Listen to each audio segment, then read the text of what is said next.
Welcome, welcome, welcome everyone. My name is Matt Rustica. I'm Director of Market Transformation at the Building Decarbonization Coalition, which puts me high in the running for the longest title in North America.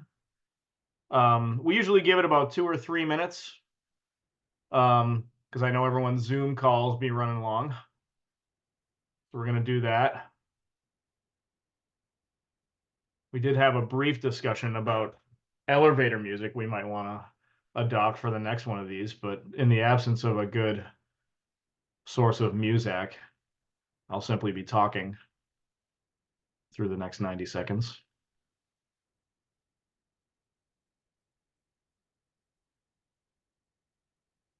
For those of you who are new to BDC, this is BDC Presents. It's our flagship webinar series. Flagship. The information, the content, folks, that you're going to get will amaze you. Drew, thank you so much for the compliment. I assume you're talking about my sweater. Got this on the internet. You never know how it's going to fit when it arrives, but fortunately, I haven't shrunk this one yet. All right. Are we cool to get going, colleagues? Yeah. Okay. We are making our way in. Hello, and welcome everybody to BDC Presents, your source for all the building decarbonization nerd content you didn't even know you needed. Folks, we know you've been suffering for lack of this content, and we sympathize. Never fear, BDC's here. We're going to give it to you. Interesting, specific, and actionable information about how to eliminate emissions from the built environment. As I said, I'm Matt Rustica, Director of Market Transformation. I'm coming to you from the granite state of New Hampshire today, where I live. Here's how it's going to go. I'm going to make some introductory remarks about BDC, some of our upcoming events, and I'll talk a little bit about webinar logistics. Then I'm going to hand it over to my illustrious and inimitable colleague, Ania Camargo, for the presentation. And at the end, we'll try to save about 15 or 20 minutes for Q&A. Next slide, please. A little about us. The Building Decarbonization Coalition harnesses the power of coalition to forge paths toward a building stock that doesn't use fossil fuels.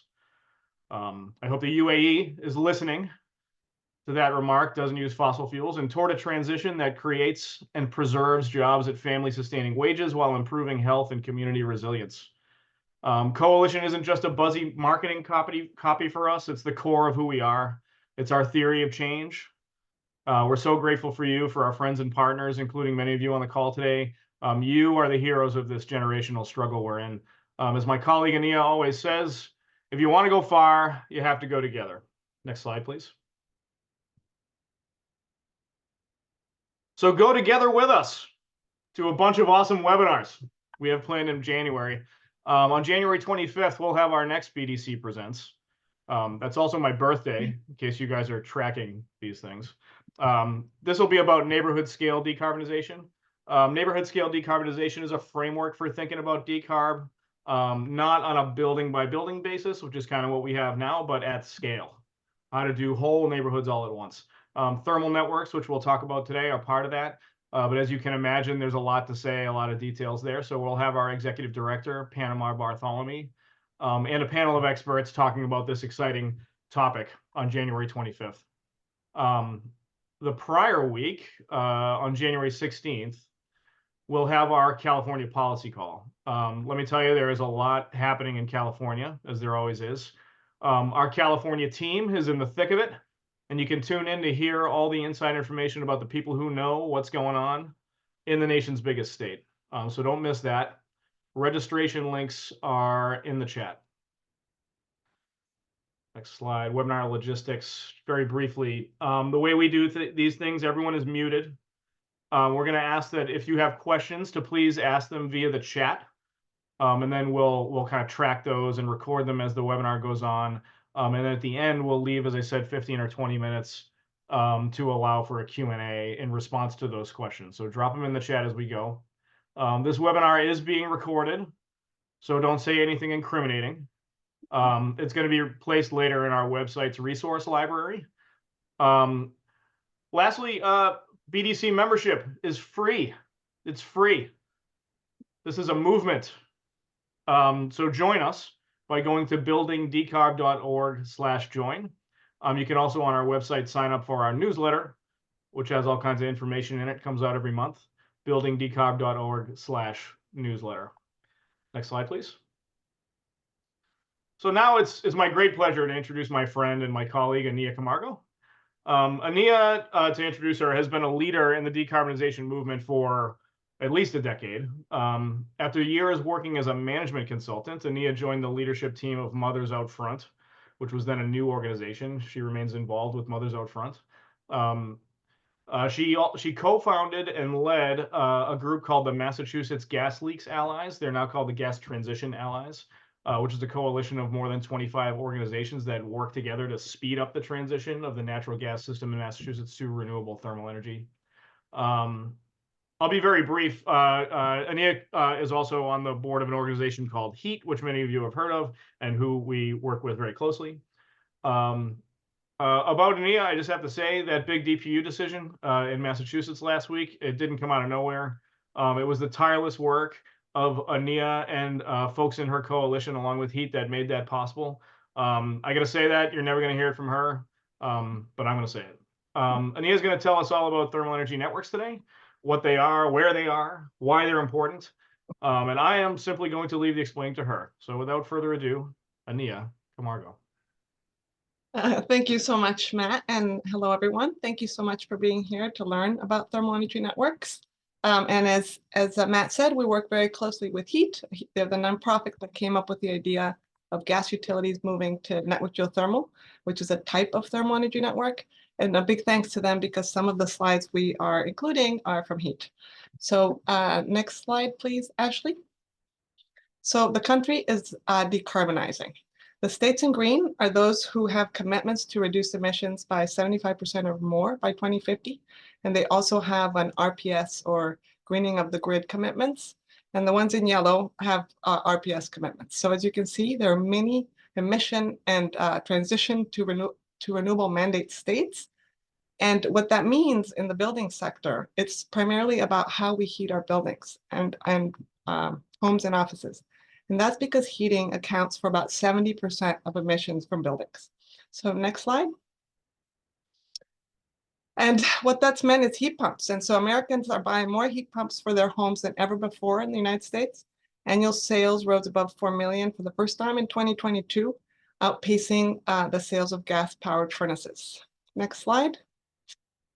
More recently, a group of 25 state governors that make up the U.S. Climate Alliance pledged in September to quadruple the number of installed heat pumps in the country to 20 million by 2030. Next slide. And heat pumps are awesome and are installed across the country for very different reasons because they have a lot of benefits. A big one is that they don't only produce heating, but they also do cooling. And this explains why the South has the largest number and penetration of heat pumps. They are incredibly efficient, more efficient than gas systems or baseboard electric heat, which translates into lower bills. That they improved indoor air quality for health, and that's because there's no combustion indoors. And decrease emissions because along with no combustion on site, the only emissions associated with heat pumps are that as the grid gets greener, that electricity will make the emissions go down over time. So they're currently fewer emissions, and then over time, hopefully they will be 100% renewable. And then on the costs, I'm just talking here about the installation costs. There are the Federal Inflation Reduction Act and many state and local utility programs, like all those states that have the standards and the targets that they want to meet are incentivizing the adoption of heat pumps with potentially thousands of dollars available per household. So the bottom line is that heat pumps are increasingly more popular way to heat and cool buildings, and they are becoming a growing threat to the gas utilities. So next slide, please. So here you see a cute little neighborhood that is connected to the gas system, and that little yellow house has transitioned and used a heat pump. And as gas customers start moving off to electric heat pumps, one building at a time, at increasing speeds. You can see how this is happening. Each of these buildings moving off the system means fewer gas customers remaining, which means fewer and fewer customers shouldering the system's fixed costs. So the big pipe network that we have under our streets for gas will have to be covered by fewer and fewer customers if they are sort of randomly coming off the system. At some point, heating with gas will become more expensive than heating with air source heat pumps. And from then on, gas customers will flee faster, increasing the cost further. So in the end, you can imagine the only ones left will be those that can't afford a new heating system, or people, for example, who rent their homes, so they can't change their system. So this would be an incredibly unequitable thing. The people who can least afford it shouldering the cost of the system. That's why HEAT in 2017 came up with the idea of utility-scaled network geothermal, so that the gas companies could equitably transition entire communities to efficient electricity. So next slide, please, Ashley. Network geothermal, as I said, is a type of thermal energy network, and these are some of the ideal characteristics that HEAT identified as necessary for utilities to both be maximally efficient, but also to be able to transition over time, so that we could transition the whole gas system to a renewable thermal system. Instead of having a gas main down the middle of the street with services to each individual building, there would be pipes filled with water. And instead of a gas furnace, each house or building would have a ground source or water source heat pump that would allow both heating and cooling of the home. There would be that single pipe, ambient temperature loop. So instead of hot water or cold water, very cold water, it would be ambient temperature. And then shallow boreholes in the street that you can see there. And they could be under the street or in a parking lot. And by shallow, we're talking about maybe 100 to 750 feet underground. To give you a sense, if you do shale fracking, that's 6,000 to 10,000 feet. So really, these are relatively shallow when we're talking about boreholes. Next slide, please. And so how this system works, this is all of these buildings are connected to that single ambient temperature loop. You can see that tall building. It's probably a data center. Regardless of the time of the year, that data center needs cooling. And so the way that buildings are cooled is that they are rejecting heat. Click. And that heat can be transferred to that main loop and used to heat the air or the domestic hot water in the houses down the street. So click. So you can see how that loop can just transfer energy. You're not creating any new energy. You're just literally sharing it across buildings. And now click. In the winter, nobody's wanting heat. So that all of that heat can be rejected out of the homes and buildings and stored in the boreholes on the ground. And then click. When the winter comes, all of the heat can be transferred back into the homes when people need it. So basically, the earth is acting like a battery. And you can notice there the 55 degrees on the ground. And that is because the temperature in the ground not far below us is fairly constant. So depending on where you live, it could be slightly lower or slightly higher. But in Massachusetts, it's about 55 degrees. And it remains constant, unlike outdoor temperature that can vary between over 100 degrees or below zero, which is part of the reason why these ground source heat pumps are really efficient. Next slide, please. And here you can see how thermal energy networks are incredibly flexible and can be tailored to the energy sources and the needs of every neighborhood. And so the buildings on the left are these big buildings, commercial buildings, and they sort of represent the idea of sources of heat, things that can most of the time are releasing heat.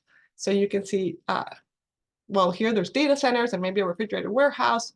You could add an ice skating rink. We could also use sewer water, which is a great source of heat. That circle in the middle is the loop, the thermal loop that's in our ground. On the right-hand side, you can see the uses of heat. And in this case, and those are called sinks. And in this case, you can see the homes during the winter that we talked about, but it could also be domestic hot water, irrigation water, sidewalks during the winter, greenhouse. It really could be anything that needs to use heat. And then you need somewhere to store the energy for later use because the timing is not always matched. So and that's what they call asynchronous. So synchronous is if the timing, like when the source of heat is producing heat and the houses that need the heat are using it, that would be synchronous. But there's going to be times like the summer where nobody wants heat. And so you need to store it somewhere.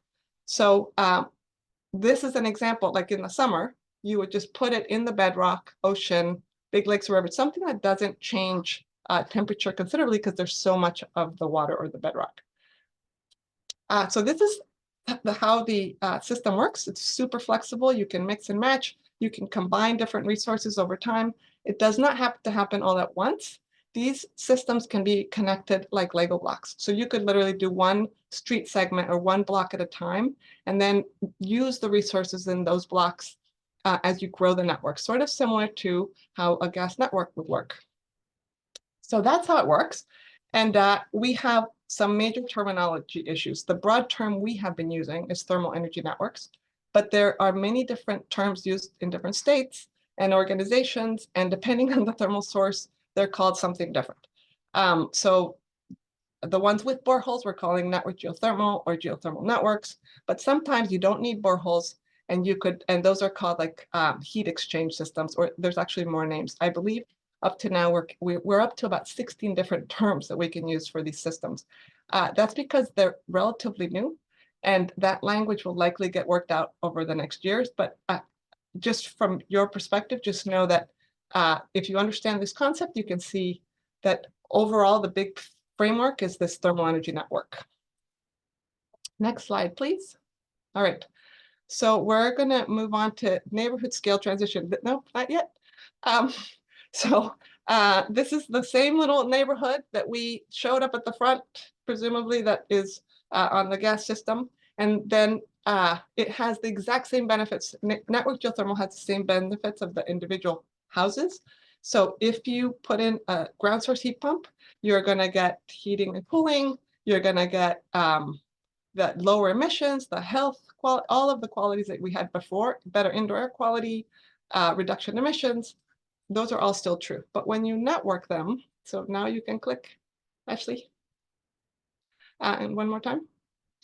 We have some incredibly important system scale benefits that happen when you network. And I'm going to focus on three: the path for gas utilities and workers, the reason why this is so equitable and affordable, and then the final is the impact on the electric grid. Next slide, please. So here you see a map of Massachusetts that shows all of the leak-prone pipe that Mass Utilities plan to replace over the next 5 years. An analysis by a PhD economist in Massachusetts using utility file data determined that it will cost Massachusetts $20 to $40 billion over the next 20 years. That is a huge amount of money. And so instead of replacing those gas pipes with new gas pipes that we won't need in 20 years, the utility companies could replace all of those pipes with water pipes, and instead of gas companies, become thermal companies. And this is important because utilities know their system better than anyone, and they're the ones that could safely and systematically decommission the gas pipes. So that's going to be a big part of component of this transition, is that we also need to not only install good stuff, but figure out how we take down the gas system safely. Then on the next point, oops, sorry, can you go back up, Ashley? Thanks. On this next point on speed and scale, utilities, regardless of ownership, whether they're public or investor owned, were created to reduce costs of duplication, to raise upfront capital, to share infrastructure costs across all customers. You can imagine if we didn't have utilities, we would all need to have like our own water well, which would be crazy. So that is sort of, utilities allow these large infrastructure projects to be installed sort of in a very efficient way, and allows us to share these costs. Utilities can transition entire blocks, and in addition to knowing where all of their pipes are, they also have all of the energy data for the buildings. They have the customer information. They can streamline processes, and if they purchase equipment at scale, they can make it more affordable, speedy, and as I've said, equitable. So a huge side note here that I want to talk about is that this systemic benefit also applies to transitioning entire blocks to electrification through air source heat pumps and appliance replacement. So in some places it's called beneficial electrification or targeted electrification. It's what we're calling it in Massachusetts. There will be places where thermal energy networks make no sense. And so instead of replacing gas pipe on a street segment or block with a new gas pipeline, a utility could electrify all the buildings on that street or block using air source heat pumps and still decommission the pipes. And so I know that is being considered in some states like California. So that's also these benefits that I'm talking about, the safe decommissioning and the speed and scale can be met that way too. And you can learn much more about this at the BDC Presents that's coming up in January, because BDC this week released a really terrific white paper on neighborhood scale transition. And so I recommend that you all read it if you can't wait until the January BDC Presents. So thanks for putting that in the chat. All right, next slide, please. Also really important on this pathway is the workers. And so this thermal networks allow a pathway to green jobs for utility workers. Thermal network water pipes are very similar to gas pipes. You can see that in the pictures. So using the existing workforce could be easily retrained at scale to install and maintain these thermal networks. And that picture of the person installing a pipe that is stamped with geothermal, that happened last month live in Massachusetts. Next slide, please. So I think, actually, for some reason, we've skipped some slides. Can you go back up? One sec.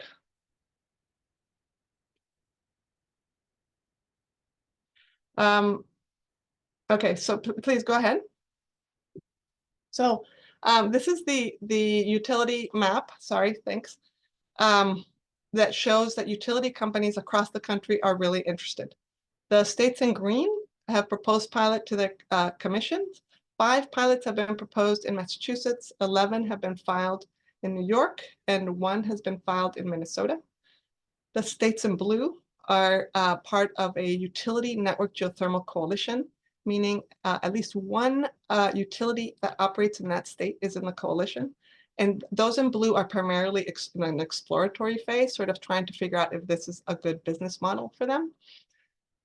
And they are interested for a lot of reasons. I mean, one we already talked about is that they're concerned about this electrification impact on their business. But the other, and they have all of these emission targets. But the other thing is that the thermal network model is similar to their existing model, but in many ways better. It's similar in that it has high capital expenditure costs, and that's part of how the utilities make their business, make their money. But it also has things like they would get year-round revenue. So not only revenue from heating, but also revenue from cooling. It would eliminate price volatility. This is hyper-local energy. You're not having to count on what the price of gas is or what's happening in Ukraine and Russia. This is just water, and so you're not buying the gas.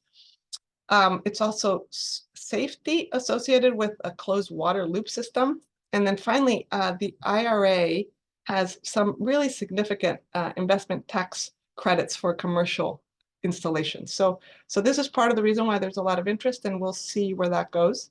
Next slide, please. On equity, I've touched a little bit about this, but here's a little bit of a case study. This is a map of the geothermal pilot that's being installed right now by Eversource in Framingham, Massachusetts. That green line is a 1-mile loop in a neighborhood, and the little orange cones, if you can see them, are where there are 3 bore fields. This is in an environmental justice community, 37 buildings with 140 customers. They are all types of, they're converting the homes from gas, from oil, from resistance electric. They all have different systems, and it includes offices, businesses, households. Actually, it includes a fire station and it includes even a gas station. The cool thing about this is that everyone that is on that loop was given access to this new renewable thermal clean energy.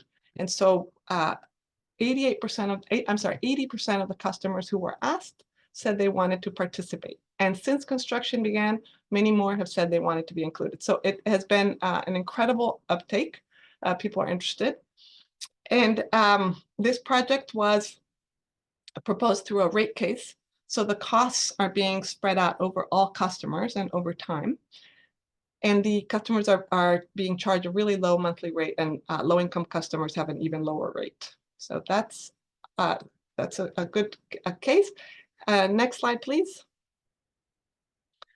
And here's a projected cost. Like, what are these going to cost the actual homeowners? This is a data that comes from it's on energy burden. And so it's looking at the energy burden for low-income customers, what percent of energy of the income, of the customer income. So that's the metrics on the left, you can see.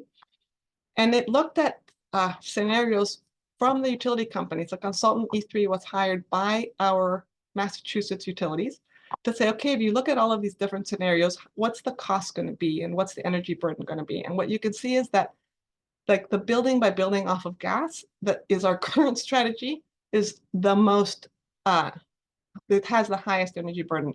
And the gas to geo using network geothermal would be the lowest rate. And part of the reason that you can see on the left, the two comments, one is that the customers would no longer have to pay for gas, and the system would be transitioning at the same time. We're installing gas pipe and we're decommissioning gas pipe. And then the second one is the reduced energy because of the system efficiency. So that is, next slide, please. So that brings us to system energy. I keep talking about that. So here we are on the efficiency. TENs are the most efficient system known today for heating and cooling buildings. The COP, or coefficient of performance, that's that left axis, measures how much energy goes in compared to how much energy comes out. So you can see for gas is the least efficient, and it's like 1 unit of energy goes in and less than 1 energy comes out. Less than 1 unit comes out, followed very closely by resistance heat. It's pretty bad too. So efficiency of 1. Air source heat pumps are much better. Ground source heat pumps are better. And then networking them makes them even more efficient because of the sharing of energy across buildings.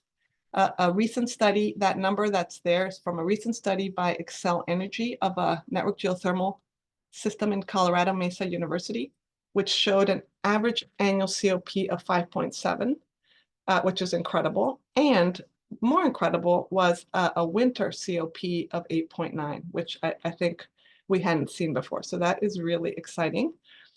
And to give you a sense of why this matters, next slide, please. Here is a graph that shows January to January, the US seasonal electric grid, like energy use. So for commercial, industrial, and residential. And you can see that the highest use is currently in the summer. That's when we turn on our air conditioners and all the buildings need cooling. Now, what's really important about the peak is that that is what we build our electric grid to. So we are building to the highest peak because we don't want to have, blackouts. And so that is how much we have to build. And so the question becomes, how much electricity are we going to need when we switch all of our current fossil fuel heating to electricity? And where are peaks going to be and how much are we going to need? So next slide, please. And so this is a study that was published, I think, last year, which shows that any method we use will be more efficient than combustion. But you see that the top line shows electric baseboard heat. So if we use that super terribly inefficient electricity, we would need to significantly or massively build out our electric grid and build out many, many more renewable energy sources to feed that grid, right? Air source heat pump would be a lot better. It's so much more efficient. And if net geo, you can see the little pink line. It's the most efficient method we have. And that would mean that's built to that peak, which means less renewable energy, less storage, less everything, and most importantly, less cost, and it will allow us to move faster. Just to be clear, geothermal networks or network geothermal, these are not going to work everywhere. So we're going to need a combination of all these efficient technologies and other technologies. So a combination of air source and ground source and these networks. We will need to build out some of the grid no matter what happens. But what we want to do is try to maximize the efficiency so that we don't have to build as much, whatever, the less we can build, the better. All right. And to make a case for the cost associated with the build out, like what is the cost differential if we don't have to build out all that electricity? There's an amazing report that was released last week from Oak Ridge National Labs, and it quantified what that would be, but looking at just ground source heat pumps, not at networked geothermal. And it looked at what is the electric impact of the mass deployment of ground source heat pumps. And what they showed is that there would be over $1 trillion saved, most of it from the impact on the electric grid. And one measure that really stood out for me that made it real, what that means, is that it would mean 33% fewer miles of transmission. So that's the kind of cost that we would deal with if we can electrify efficiently. Next slide, please. All right, so now we're going to move on to what's happening nationally with this technology. Basically, gas companies are highly regulated, and in most states are only authorized to sell gas. So legislation is required to even allow gas companies to pilot this technology. So developers and communities can install them right now. They don't need legislation, but gas companies do. So far, 4 states have passed legislation: Massachusetts, Minnesota, New York, and Colorado. You can see the names of the bills on the right and the year that they passed. So it's happened fairly recently. Massachusetts and Minnesota allow pilots. New York and Colorado mandate that the largest utilities install at least 1 pilot, and in New York, they can install up to 5. And in New York and Colorado, they have really strong labor provisions. There's 4 states in green who filed legislation last year that did not pass and will get refiled. And the states in blue are additional states that are considering filing this upcoming session. So you can see it's starting to be a movement. Okay, next slide, please. Here are some examples of sites of these thermal networks that are currently installed. The states in blue are actually, these are not quite yet installed, but these are going to be the pilots. In New York, 5 pilots have been approved. 2 are currently being installed in Massachusetts. In New York, 11 have been filed with their commission by the 7 largest utilities, and in Minnesota, 1 pilot has been proposed. Let's see, the states in green are the sites that have the characteristics of the most efficient systems that can grow, that would be ideal for the utilities as defined by heat. And these show that the technology is not really new. The site, for example, in Colorado, the Colorado Mesa one, has been around since 2008. The states in orange are where there are site feasibility studies currently being conducted. 11 of these are federal Department of Energy grants, and several of them will be awarded funds probably in a year or 2, depending on the results of these feasibility studies. And I can just say that you'll see that the blue ones have little orange lines, and that's because in Minnesota, New York, and Massachusetts, not only do they have pilots, but they also have one of these DOE feasibility studies going on. This map does not tell the whole story because, as we saw from past, there's many other types of thermal energy networks that use different sources of energy, like the sewer system or lakes or rivers, or there's many different ones that are not included. And so to give you a sense of those, next slide, please. I'm including here a really cool map of the pilots that are being proposed in New York. This is on the Upgrade New York site. Hopefully I can put the link there. Thank you. You can see a map of the pins of where all of these utility pilots are going to be proposed. And the point of the bill in New York was to innovate and test different types of not only thermal networks, but also different aspects of the technology and ownership models. They just the regulators in New York are saying, like, we really want innovation in this space. And so if you click on any one of the pilots on the left, like that one, Con Ed is proposing one. This is, I'm going to highlight two. This one is the Con Ed in Rockefeller Center. And they're going to be heating like 4 or 5 giant buildings. There's not a lot of space for boreholes. So this is going to be all heat exchange. They are not going to build any boreholes. They're just going to exchange heat between the buildings. So that's an example of an interesting pilot. And then click. And here's one in Troy, New York, which has a really interesting ownership model where the city of Troy is going to own the energy from the boreholes, and it's going to sell it to the utility. That's National Grid. And National Grid will basically, it's like the same business model as their current gas business model. They're buying the heat, and then they have the loop, and they distribute energy to the buildings. So from that perspective, they're not really changing much, and they don't have to explore the technology. Although on another side, they are exploring the technology. So anyway, so this, I encourage you all, if you're interested. New York has really interesting projects for you all to see. I think those proposals are the more details about those proposals are being filed in the docket this week. So also you can refer to the New York docket if you want more information.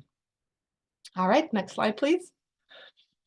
And here's my final map. It's a collaboration between BDC and HEAT, and includes advocate organizations that want to promote thermal energy network solutions in their states. This is an important group because they're usually local nonprofits who work with all of these stakeholder groups on the ground and are essential for moving thoughtful policy forward. This is a relatively new coalition that is growing. The two colors are because the Midwest BDC is, which is another nonprofit, is representing many of those states in the Midwest. Next, please. And here I wanted to just share, sort of as I wrap up, a case study in Whisper Valley, Texas. And this is a case study of resilience. So Whisper Valley development in collaboration with EcoSmart Solutions is just outside of Austin. They have this big development. Right now, there are 450 plus homes on a network geothermal system with solar and with power walls for storage. And during the Texas winter storm Uri, that they referred to as snowpocalypse, the loop temperature remained stable while the outside temperature descended before 10 degrees. And in other places right around Whisper Valley, the water and the gas pipes froze. The electric grid went down, and then when the temperatures went back up, all of the water pipes were gushing water everywhere. And so a lot of these homes had a lot of damage. And the homes in Whisper Valley were just fine. So I think this is the future that we're hoping for with these systems, like resilient, clean energy systems. Okay, next slide, please. And so this is my last slide. Just that there's a lot more information out there. The BDC website, if you want to go there, if you want to reach out to me, I'm happy to talk to anyone. Upgrade New York site has not only those UTEM proposals, but they have a great TENS and labor video. The pipe fitters in New York are very excited about thermal energy networks. So you can see a lot of them interviewed in there. And then finally, HEAT has a gas to geo wiki, which is they've it's open source. They're sharing all of the information that they have with everyone. And that is it for me before we open it up for questions. All right. As always, a lot to chew on. As we know, this is a revolutionary, new, and exciting approach. I know I've learned a lot about it. So a bunch of questions came in the chat. I want to start in with a core one. I know there's not a ton of data on this. You touched a little bit on like the cost savings potential for TENS. Can you touch a little bit on like the cost of doing, what are the considerations for cost of building it? Thank you. That's a really great question. And it's not a super easy answer. It comes in several parts. Currently, there's no wonderful publicly available data. What we do have is looking at some of the existing sites, like for example, Colorado Mesa University. They had a payback of their system over like 10 or 12 years. And that's because the energy savings and the water savings were so significant. but we don't know yet how much it's going to cost utility companies to install these systems. Because there are none yet, right? The first two are being installed right now in Massachusetts. But HEAT is doing a study. It's called the Leg Up study with two national labs, NREL and Berkeley, and they're with the utilities and engineers and the Massachusetts Clean Energy Center, and they're measuring absolutely everything. So technology, performance, customer satisfaction, but very importantly, also measuring cost, both for inside the homes and also for outside, and what all of the aspects of these systems will cost. So that's hopefully going to be operational. The first system is coming online next spring. So hopefully we will get that data in the next year or so. They're going to make that open system. So all of the other projects that are being implemented can learn from that and enter their data. They also have an optimization model that they're going to release so that we can learn from each other, compare apples to apples, and then start reducing the costs. And it's really important that we have to think is like, this is a new technology and utilities getting into this. And so we have to expect that these systems are going to be probably expensive initially because they're going to be at the very top of the innovation curve. But we are also going to be able to see savings really fast. And as just a sort of a story, in Massachusetts, we're already seeing that between the first and the second pilot, there's a lot of savings just from learning from each other. And then finally, on this question of cost, like we have to be thinking about the whole system of decarbonization. So what are the boundaries of when we're thinking about cost? Is it just the installation of the system? And how do you compare it? Because when you're doing a thermal network, you have the generation of energy, you have the distribution of energy, you have also the heat pump. So do we include, what do we include in the costs and what don't we? Do we include the savings to the electric grid that the DOE showed were super incredibly significant? And then over what time period do we even think about costs? So there's a great study in Colorado that they did for a development that showed that installing ground source heat pumps was twice as expensive as air source heat pumps. But in the operational savings over a 30-year period, they ended up saving like 5 times as much. So I think this is all yet to come, and it's pretty exciting that we're trying to track it, but we right now don't have exact data. We're all on a journey. We're on a journey. So a couple of questions about kind of the technical details here. First one that's coming up for me is if you do geothermal for a single home, Mm-hmm. you most often need one borehole. If you do multiple homes, how many boreholes per home? Can you use one borehole per several homes, or is it a deeper or wider borehole? How does that work? So this is, and I'm going to say for the engineers in the Zoom world with us, you can be welcome to pipe in. But I'm just going to say that this is like, unfortunately, I had a regulator yesterday in a meeting say it depends is really frustrating, but it is an it depends answer. So the difference that the boreholes are going to depend how many boreholes on how deep what's the energy you're going to need for this neighborhood, how much energy you're going to need to store, and how much space you can access. So if you dig one borehole really deep, you're going to get more energy than if you dig a couple boreholes less deep. Each system will have a different need. And with thermal networks, you don't have to build to the peak. Unlike an individual house, you have to dig the boreholes to meet the coldest day and the hottest day, because that's house is going to be counting on that. But with a network, you don't need to do that. You can probably build at whatever the average, well, it's like at 80%, so that because there's so much sharing between the buildings, you don't have to build it up. And I'm going to pass it to Ted in case he wants to add anything. I don't think you need any support on that. Okay. You explained it perfectly. I mean, the difference I think with this network geothermal is really identifying those thermal sources and sinks, and those tools really need to be developed. there are some basic tools out there, but there's going to be a lot more work on developing the shared network sizing tools in the future. But yeah, you explained it perfectly. And Ted, and can you can I just add a little anecdote which I find so fun?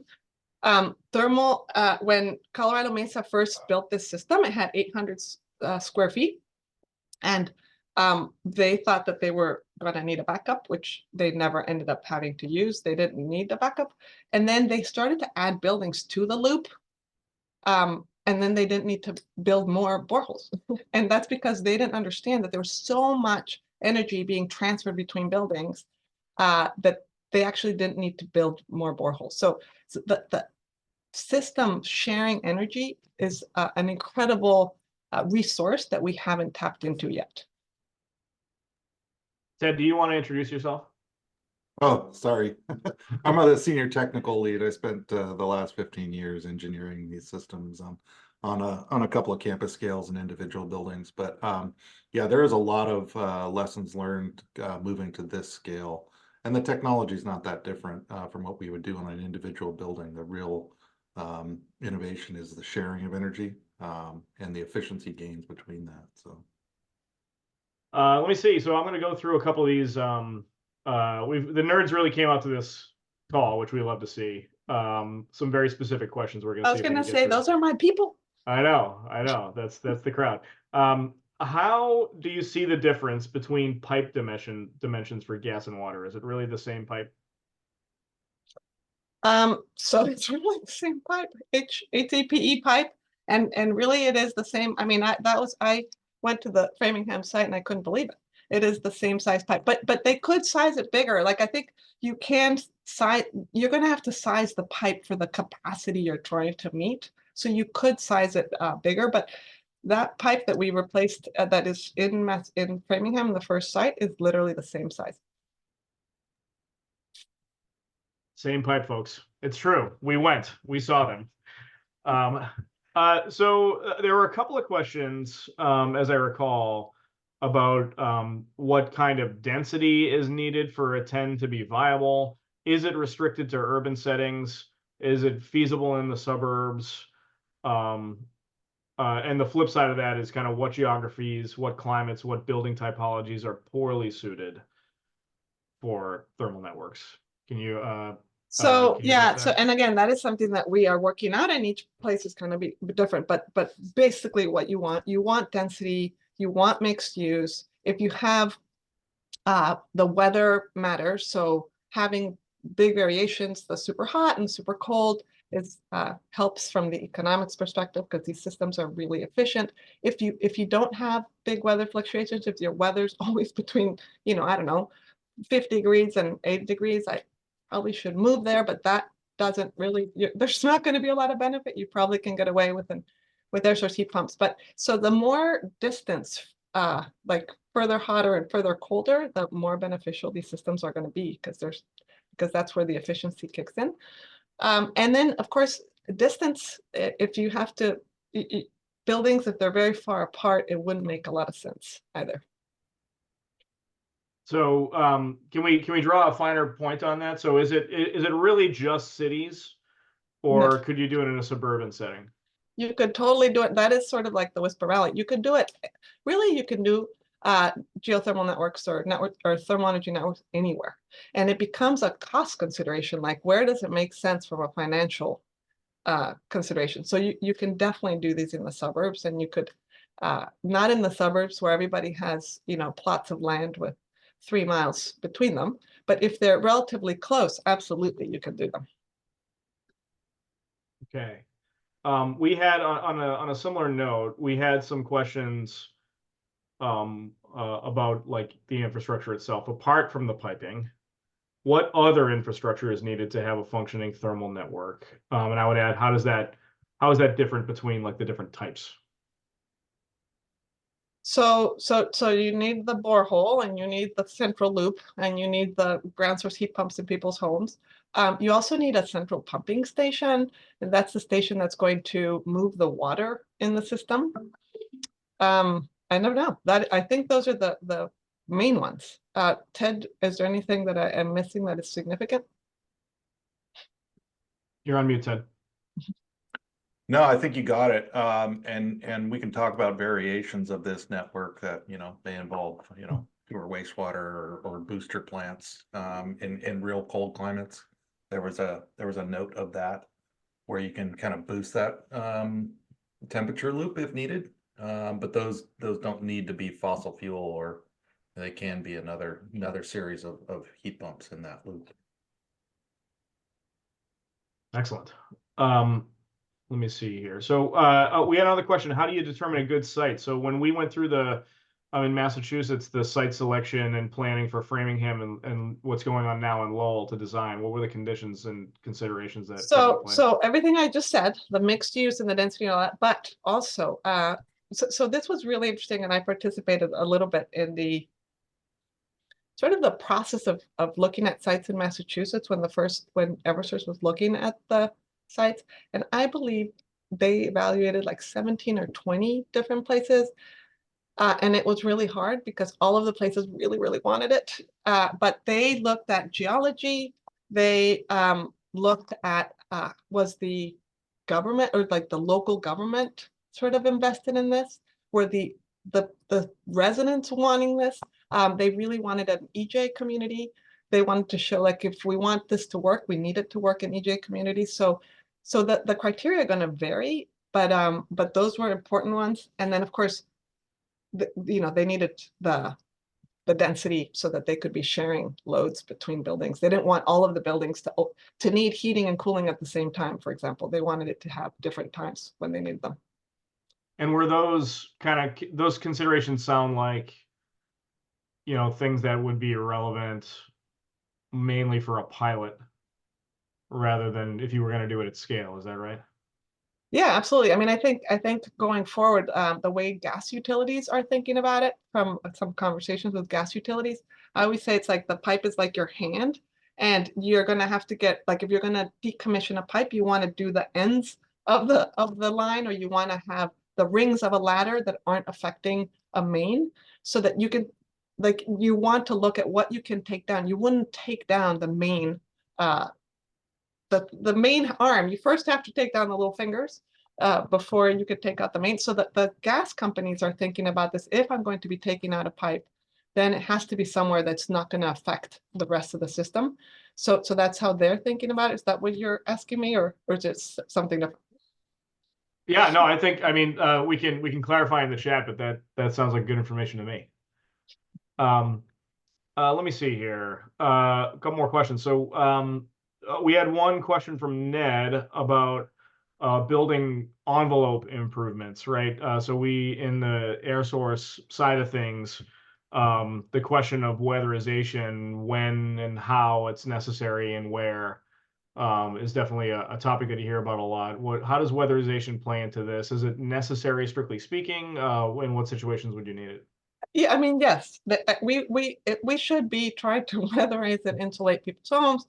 We should make them use as little energy as possible, and these systems are going to operate better if they're not leaky buildings. But I feel like this is going to be the same regardless of whether you do air source or ground source. So I think those changes inside the home are going to be very similar. I think the only difference on the changes inside the home is that thermal energy networks, or the pumps, the ground source pumps, can't probably work with steam inside the home because the pumps can't get the water hot enough to get to steam. So in the steam situation, and Eversource had, I think, a few steam customers in their first pilot, they have to really redo the system. But for everything else, it's really very similar to air source. You can just sort of plug and play. Interesting. Let me see here. So this is we had a question about how many pipes. It's a one pipe system that we're talking about here, correct? It's a one pipe system, and the reason for that, and ambient temperature. So the temperature in the water is between 40 and 90 degrees, basically. And the reason for that is because it's more efficient, because if you have hot water, there's thermal drift, like the efficiency of the pipe. Some of the water, the temperature dissipates out into the ground, and the more you have ambient temperature, the more efficient it is because there's not as much heat loss. And so that's one of the reasons. And then the other reason is that by having an ambient temperature loop, you can both add heat and take away heat. Whereas like if you have a hot water system, you're mostly dealing with heating and not with cooling. So it allows for both heating and cooling. So it's something I've heard you talk about a ton, and just to put a finer point on it, is that we have wind energy, right? And that's something that occurs naturally, and we can harness it to make electricity. Same thing with solar energy. But we're not talking about this other energy source that's common both as rejected heat from our buildings today and in the natural environment, which is just BTUs that are just out there for us to take. Can you I feel expand on like that? it's the most important renewable energy that nobody knows about. It's everywhere around us. And right now in Massachusetts, it's very cold. And I walk around the street and I see the manhole covers with steam, and all of the buildings steam is coming out of them. That is all waste heat that we are just wasting into the atmosphere that could be used to heat other buildings or to heat domestic hot water. I mean, like all of this energy around us could be used that we are not using today. So yes, big missed opportunity that I'm hoping we capitalize on soon. We have been joking. You might be an energy nerd if you see steam coming out of the sewer and you remark, we could be using that to heat water. In the Northeast, we got a question. Are we seeing heating only or heating and cooling? And if we're doing heating and cooling, are you doing it by cooling the sites that are providing waste heat? I know you got into that early in the presentation, but just to So definitely we're doing heating and cooling, and that's the big advantage of this, is that it's both heating and cooling. And it just and I don't really know the background on this question, but the way you do cooling is by rejecting heat. So that rejected heat goes into the pipe and can be used elsewhere, or it can be stored for later use. Stored for later use. And that's what led to that 8.9 coefficient of performance in Colorado Mesa University, is that asynchronous use of the heat. Fascinating. Did we have a link to that paper that got dropped in the chat? That might be good. The CMU study? Yeah, Yeah. I don't think so. I think we could post it online. I think we have it posted online actually. Yeah, we should see if we can find where that is. One more question. Depending on the jurisdiction, you hear this a lot about it, similar to the weatherization question. You hear a lot of questions about backup heat for air source heat pumps, for load balancing reasons, in addition to kind of cold weather reasons. I would argue, just to put it in there, that it's very rare to really need backup heat, even in an air source situation. But can you speak to the need for backup systems? So yeah, absolutely. So these systems are typically designed with a backup. There's two types of backup. One backup is to keep the temperature in the loop at between the 40 and 90. And you want to keep it between 40 and 90 because that makes the heat pumps happy. You want to keep the heat pumps happy. So if they go higher than 90 or lower than 40, you can have a backup. And for example, Colorado Mesa, they have a gas backup that would fire to try to get that temperature in the loop up a little. They've never had to use it because the temperature has stayed pretty stable. So that's one type of backup, that it's like supplementary heating and cooling. Like you could add chillers to it too to bring the temperature down if you needed to. And then there's a different kind of backup altogether, which is what if the electricity goes down? Because these heat pumps are run by electricity. So if the electricity goes down, and it would be the same as the gas system, like if you're, the system goes down and whatever's your furnace is run, like there's an electric component, that goes down too. But what we're seeing is that some of these systems can be, they can have generators that would keep the electric side live. And then what we saw in Whisper Valley is that they had solar and power walls, and those power walls kept the system going. Interesting. Well, we're at time. Thank you so much, Ania, for these insights, for the presentation. Thank you to my BDC colleagues for everything that you've done to put this together. And thank you all for coming today. We'll see you at the next one. Thank you. Thank you so much.